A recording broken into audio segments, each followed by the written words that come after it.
Ya, mulai. Udah mulai.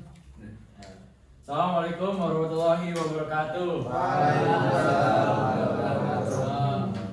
Selamat siang semua, sehat semua? Sehat, Pak. Sehat. Semuanya tolong pecinya dipakai ya. Tolong. Peci pakai ya. Sal, peci pakai sal.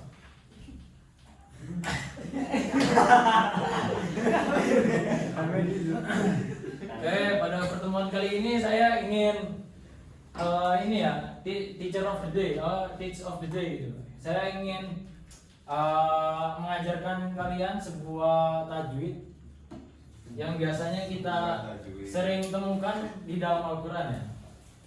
Tajwid itu kan sangat banyak, tapi yang kita bahas tuh kali ini tuh beda. Nah, jadi kita pada yang pertama tuh ini ya guys, kita mempelajari hukum dari hukum tajwid. Nanti kita ice breaking tuh ada guys, nanti santai aja. Hukum mempelajari ilmu tajwid adalah fardu kifayah, yang berarti wajib dipelajari oleh sebagian umat, tapi untuk menjaga ilmu tersebut tetap lestari, namun tidak wajib bagi setiap individu. Terus ini sementara itu membaca Al-Quran dengan bertajwid itu hukumnya fardu ain guys. Yang berarti wajib bagi setiap muslim yang membaca Al-Quran itu membaca dengan menggunakan tajwid ataupun dengan benar dan fasih gitu. Ya. Yang kita ingin pelajari pada pertemuan kali ini yaitu apa? Ayo yang bisa tebak. Tajwid, Pak. Ya tajwid, tapi kan tajwid itu ada. Ayo ada apa? Baca dulu. Salah. Tajwid. Salah. Ya. Dia nggak pakai peci apa? Coba. Ya ini bisa ditebak. Salah, lebeng kan? Salah. Bukan ubasa. Salah. Saya tahu. Mas. Epak. Kawin betul sekali. Masih kan? Ini sih tiba-tiba. Nah ini. Jadi yang kita pelajari itu nun sukun dan tanwin. Nah nun sukun dan tanwin ini dibagi menjadi 4 bagian. Yang pertama ada izhar roki, idgham, iqlab dan ikhfa. Nah idgham ini dibagi lagi menjadi 2, yaitu idgham biguna dan idgham bila guna. Oke, ini yang pertama ya guys. Izhar roki. Izhar roki itu adalah izhar yang berarti menjelaskan atau menampakkan dengan jelas. Hoki itu adalah berasal dari kata tenggorokan, berasal dari kata hok yang berarti adalah tenggorokan. Nah, secara istilah tajwid, izhar hoki adalah hukum bacaan apabila nun, sukun atau tanwin bertemu yang dibaca jelas apabila bertemu salah satu huruf dari 6 huruf tenggorokan, yaitu hamzah, ha, ain, ha, kho. Nah, itu. Jadi izhar hoki artinya membaca huruf nun sukun atau tanwin dengan jelas tanpa dengung ketika bertemu huruf tenggorokan atau halqiyah. Contohnya bisa dibacakan oleh Mas Vito. Tolong bacakan Mas. Nun sukun yang bertemu dengan hamzah. Nah, itu aja yang bertemu dengan hamzah. Min ahli. Apa? Min ahli. Ahli. Nah itu. Satu lagi saya pilih Mas Faiz biar gak ngantuk kayak Mas.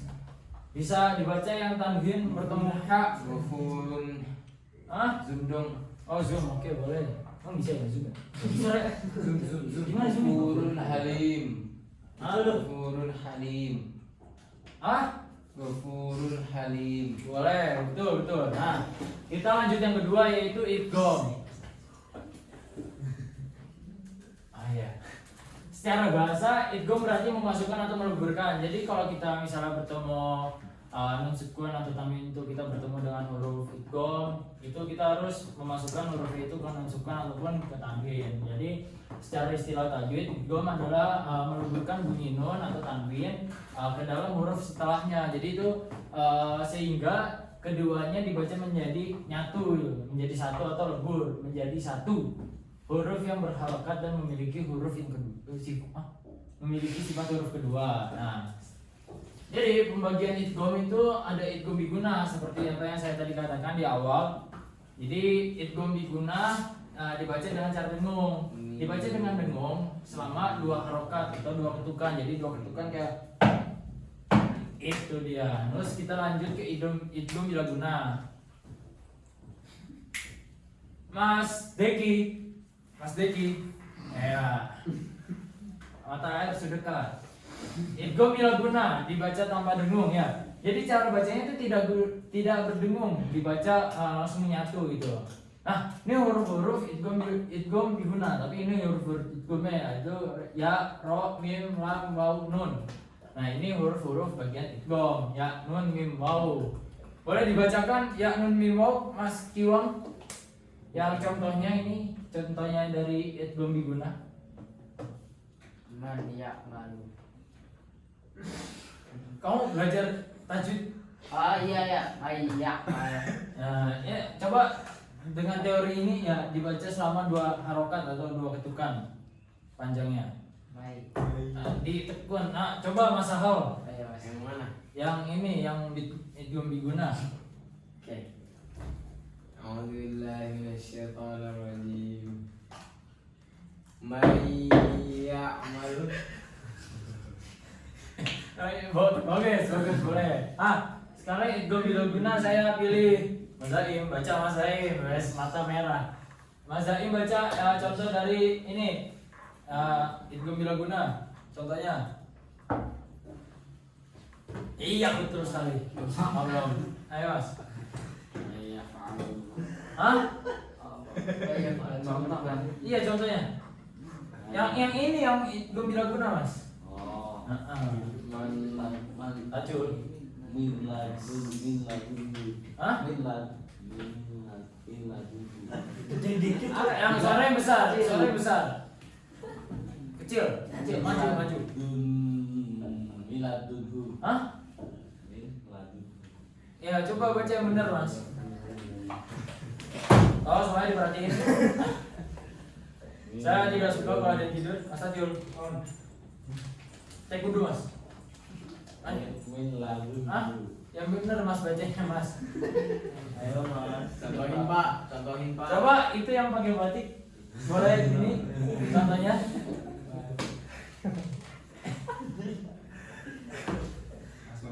Loh. Coba share coba. Contoh. Miladunhu. Tuh, bisa dicontoh coba Mas Zaim. Miladunhu. Oke.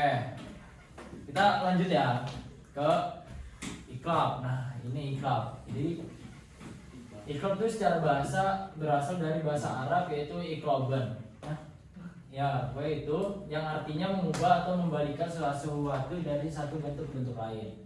Nah, secara istilah tajwid, mengubah sukun atau tanwin menjadi mim bila bertemu huruf dengan huruf ba disertai dengan guna selama 2 harokat sama seperti tadi. Apa ayo? Yang tadi itu seperti apa? Ada yang tahu gak? Mas Nain. Ini apa? Itu apa nih yang dengung secara 2 harokat? Idgham apa? Dua-duanya. Salah. Biguna. Nah, diguna. Nah, ini harus selama 2 harokat atau 2 ketukan. Cara membaca iklab, yang pertama tuh nun sukun atau tanwin diubah menjadi suara mim. Ya, ini contohnya mim ba'di. Nah, kenapa kok bisa jadi mim ba'di? Karena ini kan nun sukunnya bertemu ba. Nah, itu langsung di switch ataupun langsung dibalikin gitu. Langsung balikin. Jadi mim ba'di. Terus yang kedua dibaca dengan dengung guna selama 2 harokat. Yang ketiga itu bibir tertutup lembut karena mim diucapkan dengan 2 bibir. Jadi itu hitungannya di makhorijul huruf di apa ayo? Aljawf. Saya itu apa? Syafatain. Betul sekali asyafatain. Nah, dalam mushaf Al-Qur'an biasanya di atas nun atau tanwin ada tandaan mim kecil sebagai tanda iklab. Jadi gitu. Biasanya kan kalian baca Quran yang Qurannya yang biasa kayak Al-Fas atau bukan Madaniyah. Nah, pokoknya Kiwang pernah pasti nemu kan, Wak? Nah, itu jadi ya gitu. Jadi iklab hanya terjadi jika nun sukun atau tanwin bertemu dengan huruf ba. Kalau ketemu huruf lain maka bukan iklab namanya. Itu berarti namanya itu ada di idgham mimi gitu, guys. Enggak dong, salah ternyata. Itu nun sukun itu kalau mim ini, mim mati nanti. Beda itu. Nah, sekarang kita ke topik terakhir. Berapa menit? Saya Lanjut. kecepetan ini. Jadi ikhfa, nah yang terakhir itu ikhfa. secara bahasa kata ikhfa berasal dari kata itu yang artinya menyembunyikan atau menyamarkan gitu. 5 menit lagi. Nah, secara istilah tajwid menyamarkan bunyi nun sukun atau tanwin ketika bertemu dengan salah satu huruf 15 tertentu dari 15 huruf tertentu dengan cara diucapkan samar antara idhar dan idgham lebur serta disertai dengan guna selama 2 harokat 2 ketukan gitu. Sama aja kayak idgham biguna tapi ini dia samar gitu guys hitungannya. Nah, terus cara membaca ikhfa itu jika nun sukun atau tanwin bertemu salah satu huruf dari 15 huruf yang selain idgham biguna dan idgham biguna terus ikhfa tuh selain itu maka dibaca itu dia tidak jelas seperti izar dan tidak melebur seperti idgham tetapi baca itu samar di antara keduanya. Jadi gitu pokoknya. Terus yang kedua bacaan disertai guna dengan selama 2 harokat. Nah, terus yang ketiga posisi lidah menyesuaikan dengan menyesuaikan huruf ikhfa yang dibaca. Hidung tetap bergetar karena ada dengung. Jadi ikhfa ini ada 2 makharijul huruf yang jadi keluar ya. Dari khaysum, hidung dan rongga mulut gitu. Nah, ikhfa terjadi bila nun ikhfa terjadi bila nun sukun atau tanwin bertemu salah satu huruf dari 15 huruf. Ya, bisa dibacain. Siapa yang ngantuk? Mas Tacul. Mas Tacul tolong bacain, Mas. Nice. Mata air sudah kan. Tolong dibacain Mas contoh-contoh hurufnya, Mas. Yang ini contoh-contoh huruf ikhfa. Semuanya. Ta, sa, ke, Ya. tel, le, Terus. za, Terus. sa, sha, so, lo, fa, ko, ka. Nah, itu. Jadi huruf-hurufnya itu ya, guys ya. Nah, dari sini ada yang mau bertanya? Apa, Pak? Mas Ahol? Tadi coba pas slide Pak yang idgham. Gue kenapa? Iya. Sip sama Itu kan huruf-huruf idgham. Berarti selain huruf-huruf idgham itu bertemu dengan nun sukun ya, itu gimana? apa yang hukumnya? Hukumnya ya. Huruf-huruf idgham itu cuma ada 5 itu 6 ya Pak? Ada 6. Nah berarti selain huruf itu ketika bertemu nun sukun gimana? Ya, berarti selanjutnya tuh ke antara ga iklab, antara ga ikhfa gitu. Sama kalau enggak izhar gitu. Ya, pokoknya tuh nun sukun atau tanwin tuh tergantung cara pembacaannya tuh tergantung dari huruf-hurufnya. Jadi misalnya kalian nun sukun atau tanwin bertemu dengan huruf-huruf halqi atau huruf tenggorokan jadi bacanya tuh jelas gitu. Terus kalau nun sukun atau tanwin bertemu dengan huruf-huruf idgham biguna jadi itu hurufnya tuh jadi dengung dibacanya. Kalau enggak idgham bilaguna kan sudah dijelaskan itu tanpa dengung, dimasukkan tanpa menyatu gitu. Jadi dibacanya tuh nggak dengung gitu. Terus misal kalau iklab nun sukun atau tanwin bertemu huruf ba berarti dibacanya jadi mim ba'di. Karena apa? Kan nun sukunnya diubah menjadi mim gitu. Bacaannya tuh seperti itu. Ada yang mau tanya lagi nggak? Breathing Pak. Speaking ya? Semuanya berdiri. Ya. Nih kita ada teka-teki. Nanti yang bisa nebak saya kasih hadiah wafer strawberry. Ya. Coba sebutkan huruf-huruf ikhfa. Nah, Sahel. 15 huruf. Ya.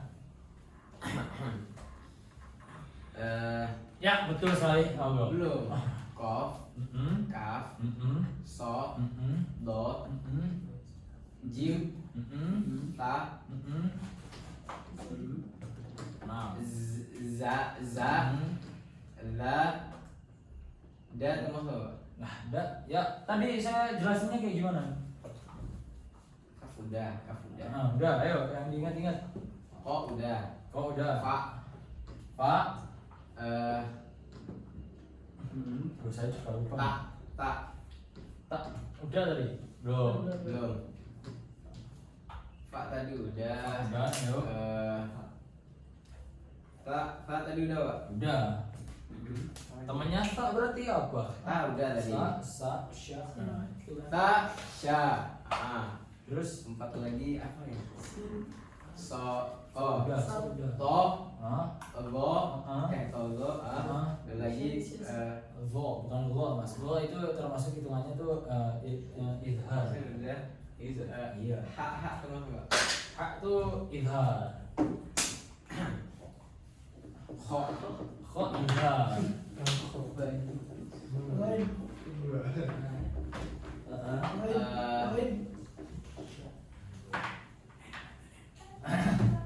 Ayo apa nih?